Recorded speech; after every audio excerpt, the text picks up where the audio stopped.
Sisters নিয়ে ভারতের দশা যেন ছেড়ে দে মা কেঁদে বাঁচি অবস্থা। 7 রাজ্যের অভ্যন্তরীণ অবস্থা মোটেই অনুকূলে নেই মোদী সরকারের। এসব রাজ্যের বিদ্রোহীরা প্রায়শই মাথা চাড়া দিয়ে ওঠে।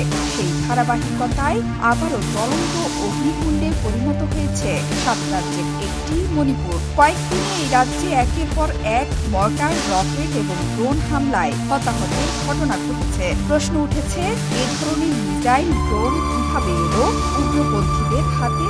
সাধারণত এর আগে 7 সিস্টার্সের বিদ্রোহীরা রাইফেল জাতীয় অস্ত্রই ব্যবহার করত। বড়জোর রকেট লঞ্চার দেখা গেছে তাদের হাতে, কিন্তু এবার মিসাইল এবং ড্রোনের ব্যবহার ভাবিয়ে তুলেছে ভারতীয় নিরাপত্তা বিশ্লেষকদের। মিসাইল, ড্রোনের মতো অস্ত্র যদি পুরো 7 সিস্টার্সের বিদ্রোহী দলগুলো ব্যবহার করতে শুরু করে, তবে তা হবে ভারতীয় সেনাবাহিনীর জন্য অত্যন্ত আশঙ্কার। পাহাড়ি এবং ঘন বন অধ্যুষিত এই এলাকা গেরিলা টাইগার যুদ্ধের জন্য আদর্শ। হামলা করে সহজেই পালিয়ে যেতে পারে বিদ্রোহী। এখন আরও দূর থেকেই ভারতীয় সেনাবাহিনীকে লক্ষ্যবস্তু বানাতে পারবে বিদ্রোহী গোষ্ঠীগুলো। এমনটি হলে এই অঞ্চলের পরিবেশ হয়ে উঠবে আরও ঘোলাটে। সামনে যে পরিস্থিতির মতো সুখকর হবে না গত কয়েকদিনের মণিপুরের পরিস্থিতি প্রমাণ।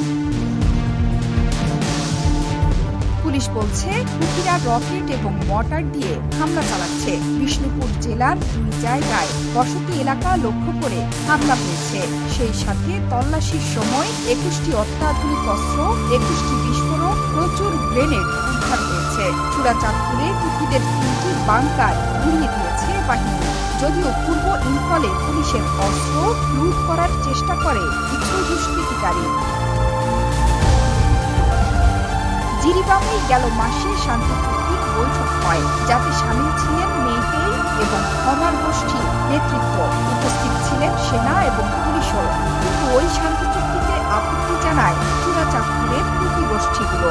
না কুকি, না মেইতেই। এই শান্তি চুক্তি শুধুমাত্র মুখ্যমন্ত্রী এন বীরেন সিংহের স্বার্থ পূরণ করছে বলে অভিযোগ করে তারা। হমার ইম্পুল গোষ্ঠীও এই চুক্তি মানতে অস্বীকার করে। সাম্প্রদায়িক সরকারের সামনে কোনো পরিস্থিতিতেই মাথা নোয়ানো হবে না বলেও জানায় তারা। এরপরই গত কয়েকদিন ধরে বাড়তে শুরু করে হিংসা। পরপর ড্রোনের মাধ্যমে বোমা হামলা, রকেট হামলার ঘটনা সামনে আসে। উত্তর পূর্ব ভারতে এর আগে উগ্রপন্থীদের হাতে কখনো ড্রোন বা রকেটের মতো অস্ত্রের ব্যবহার চোখে পড়েনি। ফলে মণিপুরের বর্তমান পরিস্থিতি নিয়ে উদ্বেগ বাড়ছে।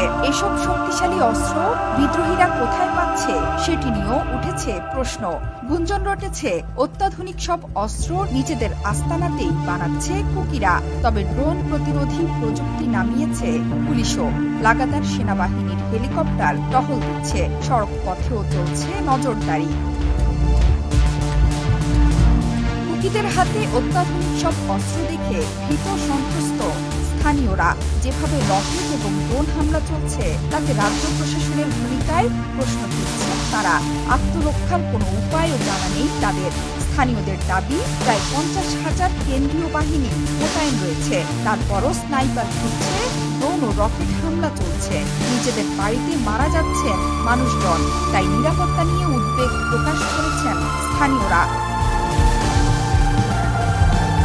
মেইতেইরাও দাবি করছে, কুকিরাই ওই ক্ষেপণাস্ত্র ছুড়েছে। পুলিশের দাবি, স্থানীয়ভাবে তৈরি হলেও উন্নত প্রযুক্তির ওই ক্ষেপণাস্ত্র 3 কিলোমিটার পথ পাড়ি দিয়ে আঘাত হানতে পারে।